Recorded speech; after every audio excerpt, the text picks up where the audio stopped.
Drama की शुरुआत में हम हमारी फीमेल लीड डुओ को देखते हैं, जो कि हॉस्पिटल में किसी बीमारी की वजह से एडमिट हुई थी और उसे अपने बॉयफ्रेंड के बारे में बहुत ही बुरे बुरे इल्यूजन्स आ रहे थे कि वो उसे धोखा दे रहा है। तभी वहाँ पर डॉक्टर की एंट्री होती है, जो कि ड्रामा का मेन लीड एंजन होता है। उसे देखकर वहाँ पर खड़ी बहुत सी लड़कियां पागलों की तरह चिल्लाने लग जाती है और उसकी फोटोज वगैरह क्लिक करने लगती हैं।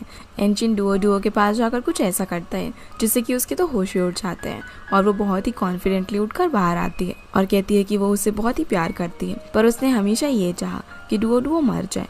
लेकिन अब ऐसा कुछ नहीं होने वाला और वो उसकी ज़िंदगी को नर्क बना देगी। तभी डायरेक्टर कट बोलता है और हम देख पाते हैं कि ये सब सिर्फ एक शूट था, जहाँ डुओ एक ड्रामा की एक्ट्रेस थी। शूट अप खत्म होने के बाद वो घर की तरफ निकल ही रही थी और अपने बॉयफ्रेंड जावे को फ़ोन लगाती है, पर वो उसका फ़ोन नहीं उठाता, इसलिए वो यहाँ से जाने लगती है। तभी एक रूम के अंदर वो देखती है कि जावे किसी और लड़की के साथ इतना क्लोज होता है कि उसे देखकर डुओ का दिमाग ही खराब हो जाता है। इसलिए वो अपसेट होकर बिना कुछ कहे वहाँ से चली जाती है और खुद को समझा रही होती है कि उसे अपसेट होने की ज़रूरत नहीं है, वो उसे कचरा समझकर डस्टबिन में फेंक देगी। यही सोचते हुए वो जा रही होती है, जहाँ उसका ध्यान ही नहीं रहता और वो एक आदमी से टकराने ही वाली थी।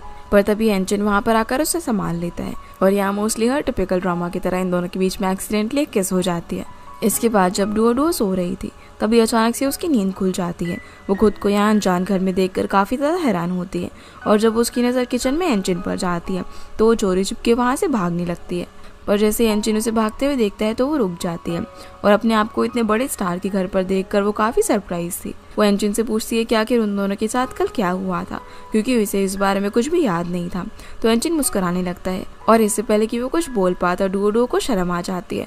वो उसका ध्यान भटकाने के लिए घर के अंदर इधर उधर घूमने लगती है और फिर उसके सामने बैठकर मन ही मन सोचने लगती है कि एंजन कितना ज़्यादा हैंडसम है और इसी चक्कर में पानी के बहुत सारे ग्लासेस में पी जाती है। फिर उसकी नज़र टेबल पर रखी अपने आईडी कार्ड पर जाती है और वो एंजन से पूछती है कि उसका आईडी कार्ड यहाँ पर क्या कर रहा है, पर वो इस बात का कोई जवाब नहीं देता और उठकर रेडी होकर यहाँ से जाने लगता है। डुओ अब यहाँ से बहुत ज़्यादा सवाल करती है, तो एंजन कहता है कि उसके पास इतना समय नहीं है और उसे अपनी पर्सनल असिस्टेंट का कार्ड देते हुए कहता है कि उसे उसके बारे में जो कुछ भी जानना है वो उसकी पीए से पूछ ले। अब वो फिर से उससे पूछती है कि पिछली रात आखिर क्या हुआ था, जो एंजन मुस्कुराते हुए धीरे से उसके कानों में कहने लग जाता है कि वो बहुत ही खर्राटे ले रही थी, जो सुनकर डुओ काफ़ी एम्बैरस फील करती है। आगे हम देखते हैं कि डुओ अपने घर पर पिछली रात क्या हुआ था इसके बारे में जानने की कोशिश कर रही थी। तभी डोरबेल बजती है और जावे उसके लिए ब्रेकफास्ट लेकर घर के अंदर आता है, पर क्योंकि वो तो अब उसकी सच्चाई जान चुकी थी, इसलिए वो उसके साथ काफ़ी रूड बिहेव करने लगती है और उसे धक्का देकर वहाँ से जाने के लिए कहती है। वो खुद को एक रूम के अंदर लॉक भी कर देती है। अब कुछ देर बाद जब जावे फिर से डुओ के पास आता है तो वो उसे मनाने लग जाता है और उसे दोनों की एनिवर्सरी फोटो दिखाता है। वो कहता है कि वो उसे प्लीज़ एक चांस दे दे, फिर वो कभी भी उसे धोखा नहीं देगा, पर वो उसकी एक नहीं सुनती। इसी बीच एंजन वहाँ पर आ जाता है तो डुओ उसे दरवाजे पर जाकर कहती है कि वो अभी उसे नहीं मिल सकती क्योंकि वो अभी उसके बॉयफ्रेंड के साथ है। एंजन समझ जाता है कि वो जावे के साथ है, इसलिए वो अंदर आता है और जावे को समझाता है कि वो डुओ से दूर रहे। वो उसे ये भी बोलता है कि अब वो उसकी गर्लफ्रेंड नहीं है। ये बोलकर वो डुओ का हाथ पकड़कर उसे यहाँ से ले जाने लगता है। अब कार में डुओ सोच रही होती है कि आखिर एंजन उसे कहाँ पर लेकर जा रहा है। अब जैसे वो सीट बेल्ट लगाने के लिए उसके क्लोज आता है तो डुओ यहाँ पर काफ़ी ज़्यादा शर्माने लग जाती है और हम देख पाते हैं कि एंजन उसे एक एग्जीबिशन में लेकर जाता है। तभी वहाँ पर एक लड़की की एंट्री होती है जिसका नाम जीफान था और वो एंजन की खास दोस्त थी। जीफान की पूछने पर एंजन बताता है कि डुओ उसकी नई पर्सनल असिस्टेंट है, जो सुनकर डुओ तो मना करने लगती है कि नहीं ये सच नहीं है, पर एंजन उसका सर पकड़ के हाँ में जवाब देने के लिए कहने लगता है। ये तीनों अब साथ में बैठकर बातें कर रहे थे, जहाँ डुओ उन लोगों के लिए कॉफ़ी लेकर आती है और गलती से उसके हाथ से कॉफ़ी जीफान के ऊपर गिर जाती है, जिससे गुस्सा होकर जीफान उसे जोर से थप्पड़ मार देती है और वो यहाँ पर उसे दूसरा थप्पड़ मारने ही वाली थी।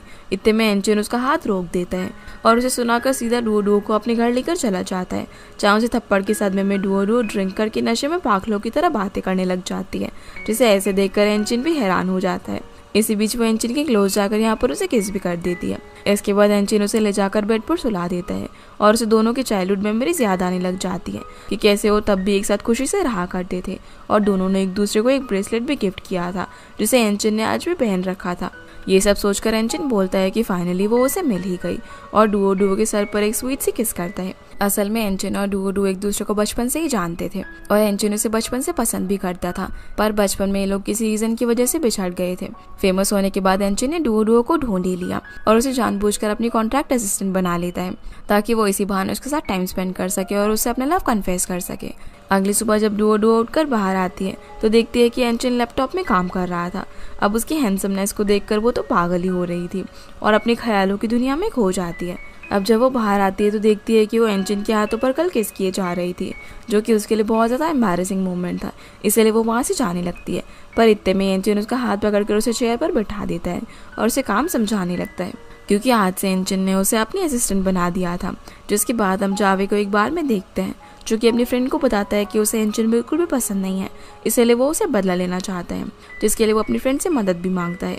इधर डुओ डुओ और एंचिन बाहर घूमने के लिए जाते हैं और खूब मजे करते हैं, जिसमें एंचिन एक गेम में टेडी जीतकर डुओ डुओ को गिफ्ट भी करता है। फिर जब डुओ डुओ सो रही थी तभी उसे डायरेक्टर का कॉल आता है। वो उसे गुस्से में जॉब पर ना आने के लिए डांट रहा होता है और उसे जल्दी से शूट पर आने के लिए कहता है, और वो फटाफट से शूट पर पहुंच जाती है और मेल लीड को अपना इंट्रोडक्शन देती है, पर वो उस पर कुछ खास ध्यान नहीं देता। जैसे ही शूट स्टार्ट होता है, डायरेक्टर को मेल लीड की एक्टिंग बहुत ज़्यादा पसंद आती है, पर वो डुओ डुओ की एक्टिंग में कमियां निकालने लग जाता है और उसे डांटते हुए सही से एक्टिंग करने के लिए कहता है। इसके बाद फिर से शूटिंग शुरू होती है, जहाँ पर इन दोनों को किस करना था, पर तभी एंचिन वहाँ पर आ जाता है और डुओ डुओ को रोक देता है। वो उसे बोलता है कि वो उसके असिस्टेंट है, इसलिए उसे उसके साथ चलना चाहिए। डुओ डुओ से बोलती है कि वो इस तरीके से काम के बीच में नहीं जा सकती, जो सुनकर एंचिन गुस्सा हो जाता है और उसे कहने लगता है कि वो तो फेम कमाने के लिए कुछ भी कर सकती है, जो कि सही नहीं था।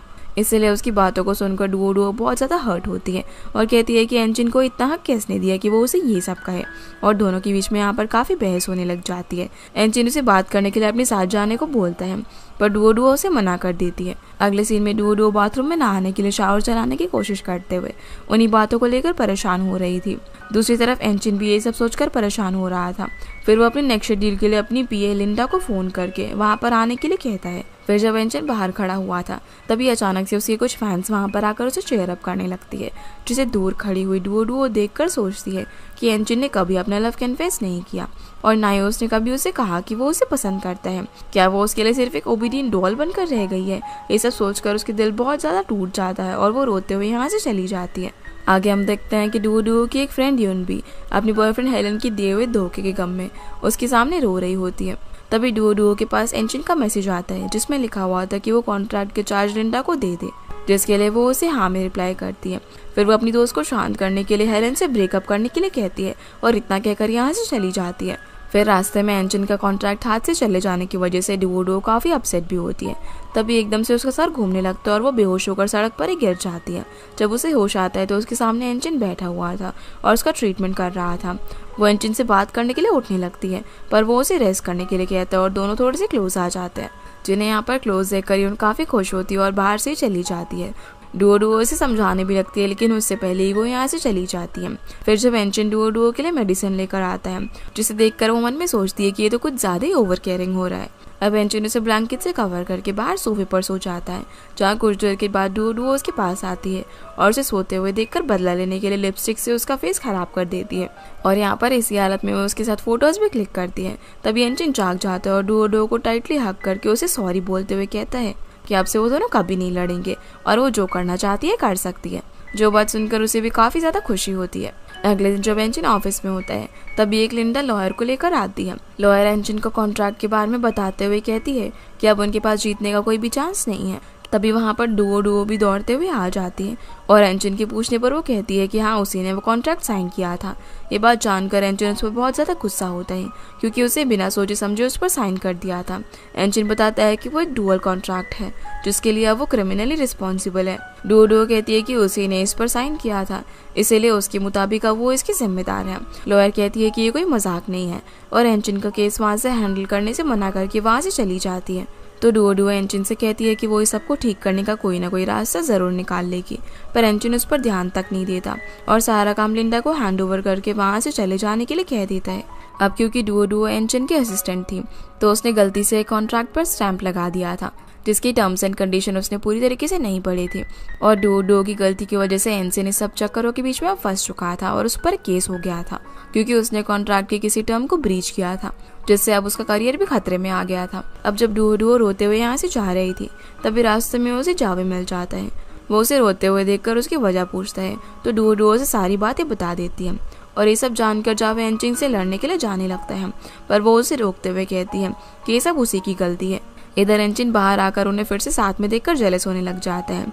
इसके बाद हम डुओ को बारिश में भीगते हुए देखते हैं, जहाँ पर वो मनी मन ये सोच रही थी कि ये सब उसी की गलती है, इसीलिए वो जल्दी एंजिन को इस सब परेशानी से निकाल देगी। वो फिर भागते हुए जीफान के पास जाती है जो कि शूट के लिए रेडी हो रही थी। डुओ से हेल्प मांगती है, पर जीफान कहती है कि उसके पास टाइम नहीं है। लेकिन जब वो उसके सामने एंजिन का जिक्र करती है तो वो मान जाती है। डुओ मदद के लिए यहाँ उसके पैरों में भी गिर जाती है और कहती है कि वो एंजिन की मदद कर सकती है, पर जीफान बोलती है कि वो भी इसके अंदर कुछ नहीं कर सकती क्योंकि ये हाई पेनल्टी कॉन्ट्रैक्ट है। डुओ बोलती है कि उसने वो कॉन्ट्रैक्ट साइन किया था, इसलिए एंजिन को कुछ भी नहीं होना चाहिए। और वो उसे ये भी कहती है कि जब तक वो एंजिन की मदद करेगी वो प्रॉमिस करती है कि वो उसे दूर चली जाएगी और उसे दोबारा कभी नहीं दिखेगी। तो यहाँ से अपना सामान इकट्ठा करके बाहर बैठकर रोने लग जाती है। तभी जावे वहाँ पर आता है और उसे गले लगाकर कहता है कि वो उसके साथ हमेशा है। वो फिर एंजिन से बात करने के लिए अंदर जाने लगता है, पर डुओ से रोक देती है और कहती है कि उसने जो कुछ भी किया उसके लिए ये सब उसे सहना ही होगा। इतना कहकर वो यहाँ से चली जाती है और इसी गम में घर जाकर वो बहुत ज़्यादा ड्रिंक करती है। वो खुद से कहती है कि वो उसके लिए सब कुछ करेगी, पर एंजिन उसे छोड़ कर ना जाए। अगली सुबह जब डुओ उठती है तो अपने फ़ोन में एक वॉइस मैसेज सुनती है जिसमें एंजिन कहता है कि लॉयर केस हैंडल करने के लिए तैयार हो गया है, पर उसका क्रेडिट कार्ड फ्रीज कर दिया गया है, इसलिए वो बाहर नहीं जा सकता है। वो डुओ को सुपरमार्केट जाकर उसके लिए कुछ सामान लाने के लिए कहता है, जो बात सुनकर वो हैरान होकर कहती है कि उसने पिछली रात उसे जो कुछ भी कहा था लगता है कि वो भूल गया है। वो तो यहाँ पर बेचारी रोते रोते मारी गई थी और एंजिन को सिर्फ अपने सामान की पड़ी हुई है। तभी उसे याद आता है कि उसने अभी तक एंजिन के साथ टर्मिनेशन कॉन्ट्रैक्ट साइन नहीं किया है, इसलिए वो तैयार होकर यहाँ से जाने लगती है। इतने में जावे आ जाता है। वो उसे रोककर कहने लगता है कि उसकी तबीयत ठीक नहीं है, इसलिए उसे रेस्ट करना चाहिए और उसके घर की सफाई करने लगता है। साथ ही साथ वो उसे मेडिसिन भी देता है और इतनी केयर के लिए डुओ भी उसे थैंक्स कहती है। फिर जावे डुओ को अपनी बर्थडे पार्टी में इन्वाइट करता है। इसके बाद हमें सीधा जावे की बर्थडे पार्टी का सीन दिखाया जाता है, जहाँ पर बहुत सारी भीड़ उसे विशेष दे रही थी। डुओ भी वहाँ पर आती है और जावे सभी के सामने उसका हाथ पकड़कर चलने लगता है। रिपोर्टर पूछती है कि क्या वो उसकी गर्लफ्रेंड है, तो जावे हाँ में जवाब देता है, जिसे देखकर दूसरी लड़कियां काफी जेलस होने लग जाती है और डुओ का मजाक बनाते हुए उसे चीजों से हिट करने लगती है, पर जावे उसे प्रोटेक्ट करके अंदर ले जाता है। फिर वो उसे यहाँ पर बर्थडे प्रेजेंट देती है और पूछती है कि क्या उसने सबको संभाल लिया, तो जावे कहता है कि हाँ, क्योंकि मीडिया में कुछ उसके फ्रेंड्स हैं, जिस पर डुओ उसकी तारीफ करने लग जाती है। अब जावे जब गिफ्ट खोलकर देखता है तो काफी खुश होता है, क्योंकि उसे ये गिफ्ट बहुत ज्यादा पसंद आया था और बोलता है कि वो उसे कितने अच्छे से जानती है। फिर वो उससे पूछता है कि क्या उसे नई जॉब मिली, पर वो उसे कोई जवाब नहीं देती, जिस पर जावे उसे अपने साथ पार्टी में चलने के लिए कहता है, पर वो उसे मना करके यहाँ से जाने लगती है। पर जावे उसे रोकते हुए कहता है कि वो उसकी कंपनी ज्वाइन कर ले, वो उसे सब कुछ देगा जो कि एंजिन उसे दे सकता था। ऐसे बीच डुओ के पेट में दर्द होने लग जाता है, तो जावे उसे अपना कोट उतार कर पहना देता है और उसे सॉरी बोलते हुए पीछे से हक कर लेता है। डुओ को उसका टच बिल्कुल भी पसंद नहीं आता, इसलिए वो उसे दूर करने लग जाती है, पर जावे उसे नहीं छोड़ता और उसे एक और चांस मांगने लग जाता है। लेकिन डुओ उसकी बातों में नहीं फंसती और उसे छुड़ाकर जैकेट देकर वहां से चली जाती है। दूसरी तरफ एंजिन घर पर अकेला परेशान होते हुए डुओ की कही हुई बातें याद कर रहा था। तभी लिंडा बर्थडे सॉन्ग गाती हुई केक लेकर एंजिन के पास आती है और उसे कैंडल ब्लो करके विश मांगने के लिए कहती है। वो उसे ये भी बोलती है कि उसे कॉन्ट्रैक्ट के बारे में परेशान नहीं होना चाहिए, वो लोग उसके साथ हैं। इसीलिए वो थोड़ी सी राहत की सांस लेता है और कैंडल्स बुझाकर विश मांगता है। इधर हम देख पाते हैं कि जावे अपनी एजेंट से कहकर डुओ से एक ब्रोकरेज कॉन्ट्रैक्ट साइन करवा देता है, और क्योंकि वो पहले से ही जानता था कि डुओ को इंग्लिश पढ़नी नहीं आई है, ये जानकर एंजिन थोड़ा हैरान होता है और डुओ के बारे में सोचने लगता है और कहीं ना कहीं अब उसका सारा शक डुओ पर ही चला जाता है। जब वो उसे फोन करती है तो वो उसका फोन तक इग्नोर कर देता है, पर कुछ देर बाद वो उसे फोन लगाता है और डुओ के पूछने पर एंजिन कहता है कि वो बिजी था इसलिए कॉल अटेंड नहीं कर पाया, और वो यहाँ पर उसका जवाब सुने बिना ही फोन रख देता है। कुछ देर बाद वो उसे मैसेज करके शाम को मिलने के लिए बुलाता है, इसलिए डुओ तो अच्छे से रेडी होकर एंजिन से मिलने के लिए रेस्टोरेंट में चली जाती है। दूसरी तरफ एंजिन भी वहाँ पर जाने के लिए निकल रहा होता है, पर तभी लिंडा आकर उसे लैपटॉप में सीसीटीवी फुटेज दिखाती है, जिसमें वो लोग डुओ के घर के आसपास नजर रख रहे थे। वो उसे बोलती है कि इस सब का मतलब ये है कि डुओ उन लोगों से मिली हुई है, और बोलती है कि वो तुम्हारे पास जरूर किसी इरादे के साथ आई थी और उसका कोई ना कोई मोटिव है, इसलिए वो चाहे तो उसे इन्वेस्टिगेट कर सकती है। पर एंजिन उसे मना कर देता है और बोलता है कि वो सब समझ गया है। इधर रेस्टोरेंट में डुओ उसका वेट कर रही थी, पर एंजिन उससे मिलने तक नहीं जाता और एक्सरसाइज करते हुए लिंडा की बातें याद करने लगता है। इधर वेट करते करते डुओ टेबल पर ही सर रखकर सो जाती है, और एंजिन अभी तक उसके बारे में ही सोचकर परेशान हो रहा था कि आखिर उसने ऐसा क्यों किया। इसके बाद वेटर डुओ के पास आकर उसे जगाता है और कहता है कि वो शॉप क्लोज कर रहे हैं, इसलिए वो सर्विस चार्ज पे कर दे। जो इतने ज़्यादा चार्जेस सुनकर वो तो काफ़ी ज़्यादा शौक रह जाती है। लेकिन जब वो चार्जेस पे करके रास्ते से जा रही थी तभी रास्ते में उसे कुछ लड़के रोक लेते हैं, जिसमें हेलन भी था। हेलन उसका ब्रेकअप करने के लिए अपने दोस्तों के साथ उससे बदतमीजी करने लगता है, लेकिन तभी वहाँ पर जावे आ जाता है। डुओ उससे यहाँ पे मदद मांगती है तो वो उसे नशे की हालत में बता देता है कि उसने डुअल कॉन्ट्रैक्ट के साथ छेड़खानी की थी और उसके क्लोज आकर उससे बदतमीजी करने लगता है। पर इतने में एंजिन वहाँ पर आकर डुओ को बचा लेता है और उसे भगाकर यहाँ से ले जाता है। जहाँ रास्ते में डुओ एंजिन को उन लोगों के बारे में सब कुछ बता देती है और एंजिन भी उसे वो फुटेज दिखाता है जिसमें वो लोग उसकी रूम की चाबी लेकर उसके घर के अंदर घुसे थे, जो बात डुओ को पता तक नहीं थी। एंजिन अब उसे जल्दी से गले लगा लेता है और कहता है कि वो गलत था, वो बहुत ज़्यादा डर गया था। अगर वो थोड़ा और लेट हो जाता तो शायद वो उसे हमेशा के लिए खो देता। डुओ भी उसे बोलती है कि जावे ने उसे हर वक्त सिर्फ मुसीबत में डाला है और उसने उसे बचाया है। तो एंजिन यहाँ पर उसे प्रपोज कर देता है और साथ में किस भी कर देते हैं, जिसका जवाब डुओ भी उसे किस करके हाँ में देती है। फिर हमें दोनों के साथ में कुछ स्वीट और रोमांटिक मोमेंट्स सिखाए जाते हैं।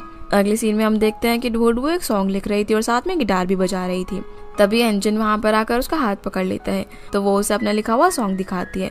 डुओ कहती है कि एंजिन पहले से ही स्टेप डाउन हो चुका है, इसलिए वो दोनों अब खाली नहीं बैठ सकते। तो एंजिन उसे पकड़कर अपनी गोद में बैठा लेता है और अपने लिए गाना गाने के लिए कहते हैं, जहाँ दोनों एक दूसरे को प्यार से देखने लग जाते हैं और किस करते हैं। डुओ फिर यहाँ पर उसे वही ब्रेसलेट पहनने के लिए भी देती है जो कि उसने उसे बचपन में दिया था। अगली सीन में जब एंजिन सॉन्ग सुन रहा था तभी डुओ उसके पास आती है। एंजिन कहता है कि वो उसे म्यूजिक के लिए साइन करने वाला है। तभी लिंडा उसे बताती है कि जो सॉन्ग वो सुन रहा है वो डुओ ने ही लिखा है, इसलिए लिंडा उसे स्टूडियो चलकर उसे रिकॉर्ड करने के लिए कहती है, जो सुनकर डुओ भी काफ़ी ज़्यादा खुश हो जाती है। जिसके बाद हमें दिखाया जाता है कि एंजिन को शॉपिंग करके आ रहा था तो कोई छुपकर उसकी फोटोज ले रहा था। दूसरी तरफ डुओ परेशान होकर लिंडा के पास आती है क्योंकि एंजिन के बारे में इंटरनेट पर अफवाह फैलने लग गई थी। वो लिंडा से प्रेस कॉन्फ्रेंस करने की जिक्र करती है तो बताती है कि वो लोग इस तरह से ऑडियंस नहीं खरीद सकते, वो बस कोर्ट की रूलिंग का इंतजार कर सकते हैं। इसी बीच डुओ को किसी का कॉल आता है जिससे वो काफी ज्यादा चौंक जाती है। अब वो जावे से मिलने के लिए जाती है, जहाँ वो उसे बोलता है कि उसने भला इस इंसान के लिए सॉन्ग लिखा जो कि फ्लॉप हो चुका है और एक फाइल उसकी तरफ फेंक देता है। फाइल देखकर डुओ से पूछती है कि आखिर वो क्या चाहता है, जिस पर जावे कहता है कि उसे उसकी सॉन्ग की कोई फिक्र नहीं है, वो बस इतना चाहता है कि डुओ उसके साथ यूएस जाए और कभी भी एंजिन से ना मिले, जिसके लिए वो उसे सोचने का वक्त भी देता है। इधर एंजिन डुओ को फोन कर रहा होता है और सोचता है कि वो भला उसका फोन क्यों नहीं उठा रही। वहीं डुओ जावे को साफ साफ बोल देती है कि वो उसके साथ कहीं नहीं जाने वाली। तभी जावे की असिस्टेंट कुछ फोटोज लेकर आती है, जिन्हें देखकर डुओ काफी ज्यादा घबरा जाती है और उसके साथ जाने के लिए तैयार हो जाती है। अब वो सामान वगैरह पैक करके बैठ जाती है। तभी जावे की असिस्टेंट उसे बुलाने के लिए आती है। डुओ से थोड़ा सा वक्त मांगकर वहीं पर बैठकर सारी बात याद करके रोने लग जाती है। इधर एंजिन को पता तक नहीं था कि आखिर डुओ से छोड़कर जाने वाली है। तभी वो उसे मैसेज करती है जिसमें उसने एंजिन को दोस्ती खत्म करने के लिए कहा हुआ था, जिससे परेशान होकर वो डुओ को फोन लगाकर पूछता है कि इस सब का क्या मतलब है और वो आखिर है कहाँ पर वो उसे मिलने के लिए आ रहा है। पर डुओ कहती है कि वो उसे ब्रेकअप करना चाहती है। एंजिन बोलता है कि क्या वो पागल हो गई है और वो उससे मिलकर बात करने के लिए कहता है, लेकिन वो मना कर देती है और कहती है कि वो अब्रॉड जा रही है क्योंकि उसका सपना था वो अच्छे एक्टर बने और एंजिन फ्लॉप हो चुका है, इसलिए वो उसके साथ अब नहीं रह सकती। एंजिन उसे रोकने के लिए काफी ज्यादा कोशिश करता है पर वो नहीं मानती और फोन रख देती है। तो एंजिन अब गुस्से में सामान वगैरह फेंकने लग जाता है और दूसरी तरफ डुओ काफी ज्यादा रो रही थी ये सब करके। फिर हमें दिखाया जाता है कि यूनिक फाइल लेकर एंजिन के पास आती है और बताती है कि डुओ गायब है, पर एंजिन उस फाइल को नहीं देता और फेंक देता है। यून बोलती है कि एंजिन को आखिर पता तक भी नहीं है कि डुओ ने उसे क्यों छोड़ा और उसे छोड़ना उसका सही फैसला था, जो सुनकर एंजिन उस पर बहुत ज्यादा गुस्सा हो जाता है। अब वो जॉगिंग करते हुए डुओ को काफी मिस कर रहा था। यहाँ से अब सीन हमें सीधा 6 महीने बाद का दिखाया जाता है, जहाँ पर एंजिन फिर से फेमस आइडल बन चुका था, लेकिन उसे डुओ के बारे में अब भी कुछ अता पता नहीं था। एंजिन से मिलने के लिए उसके काफी सारे फैंस आते हैं और उसे चेयर अप करते हैं। फिर रिपोर्टर्स उससे उसके इंस्पिरेशन के बारे में पूछते हैं तो एंजिन बताते हैं कि जब वो उसके लोएस्ट पॉइंट पर था तब किसी ने कहा था कि अकेले लोगों को उसकी आवाज छू सकती है। जहाँ दूर खड़ी हुई डुओ उसकी सारी बातें सुन रही थी। रिपोर्टर पूछती है कि क्या वो खास इंसान उसकी गर्लफ्रेंड थी, जिस पर एंजिन हाँ में जवाब देता है और बोलता है कि उसने उसे खो दिया है। वो कहता है कि वो जरूर उसे सुन रही होगी, इसलिए वो उसे छोड़कर जाने के लिए मना कर रहा होता है। एंजिन अब यहाँ पर सॉन्ग गाने लग जाता है। तभी उसकी नजर डुओ पर जाती है। डुओ भी समझ जाती है कि एंजिन ने उसे देख लिया है, इसलिए वो वहां से भागने लगती है और एंजिन भी उसके पीछे जाता है। इसी बीच दौड़ते हुए डुओ के हाथ से एक किचन गिर जाता है, जिसे वो उठाने के लिए रुकती है। तभी एंजिन आकर उसकी हेल्प करता है और एंजिन को देखकर वो फिर से भागने लग जाती है। एंजिन भी उसके पीछे पीछे भागता है और किसी तरह से उसे पकड़ लेता है। वो उसे कहता है कि इसका मतलब वो इतने समय से उसे छुप रही थी। वो जानती भी है कि उसने उसे कितना ढूंढा होगा, पर डुओ उसकी कोई बात नहीं सुनती और जाने लगती है। एंजन उसे रोक कर कहता है कि वो दोनों साथ मिलकर प्रॉब्लम सॉल्व कर सकते हैं। वो नहीं जानती कि उसने भला उसे कितना हर्ट किया है। तो डुओ कहती है कि इसलिए वो उसे दूर चली गई थी ताकि वो अच्छे से रह सके। जिस पर एंजन कहता है कि वो अच्छे से जानती है कि वो उसे कितना पसंद करता है, पर वो ये भी मानता है कि उसने उसकी कभी रिस्पेक्ट नहीं की और उसे हर्ट किया, लेकिन वो अब उसके साथ रहना चाहता है। एंजन अब यहाँ पर उसे शादी के लिए प्रपोज करते हुए कहता है कि वो उसे कभी भी मुसीबत में नहीं पड़ने देगा और हमेशा उसे प्रोटेक्ट करेगा। जो सुनकर डुओ मुस्कुराने लगती है और उसे हाँ कर देती है। इसी हैप्पी एंडिंग के साथ ही ड्रामा यहीं पर एंड हो जाता है। तो गाइस ये थी आज के वीडियो।